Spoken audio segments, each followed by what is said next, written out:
Friends, in this video for ithought Advisor, how much should the tax law changes worry you? We saw the change in tax laws related to debt mutual funds. Now, we will not be able to get the benefit of capital gain on investments made after the 1st of April 2023. What this means to debt investing must be clearly understood. Now, if you are buying a debt mutual fund and holding it for a long duration of time, let's say you're going to hold it for 3-4 years, and the reason you're holding it is purely the investment merit of that fund. Let us say you expect that interest rates will top out and then continuously go down over a period of time, and during that period of time, this fund will give you capital appreciation. Then that investment can be made purely on the merit of the investment, because you will evaluate what kind of returns that investment will give you. Then you know the rate of taxation and you can clearly estimate what can potentially be your post-tax returns.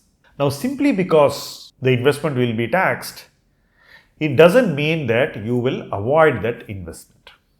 Why do I say this? You are not going to take your money out in one day. You're going to hold it for a long period of time. During that period of time, you're not going to pay any tax on your gains. And only when you remove the money, you're going to pay taxes on your gains. Assume that you're going to make your withdrawals in a phased manner.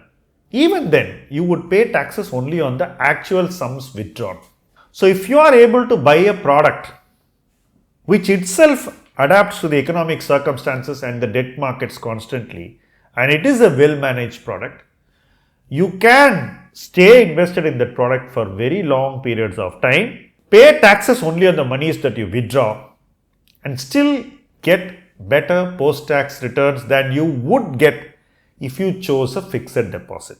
Now, in a fixed deposit, every year you need to pay taxes on the notional interest gains, even if you don't withdraw the interest. So every year, if they pay you 8%, on that 8% return, you need to pay taxes at your marginal tax rate, which means that your rate of compounding will still be lower in a fixed deposit if you are able to choose the right debt fund for yourself. So it's not as if the debt investing was done only for tax arbitrage. There was investment merit also, and this change in tax laws must make you see the investment merits far closer. Your investment choices very differently.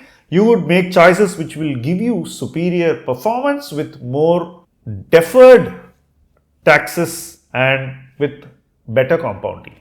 Now, it is every investor's responsibility to understand his investments better, to choose his investment options in such a way that despite the entire income getting added back to his marginal tax rate, he would still do better than, let's say, a fixed deposit.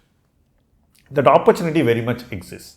And the mutual fund industry will also put before you products which adapt to the economic context very easily, and which always do the right thing in different economic context, and by doing that give you superior investment performance than a traditional fixed deposit. So it is definitely a challenge to both investor and manufacturer. It is a bigger challenge for an advisor, but all three will have to find middle ground which is completely in the investor's interest.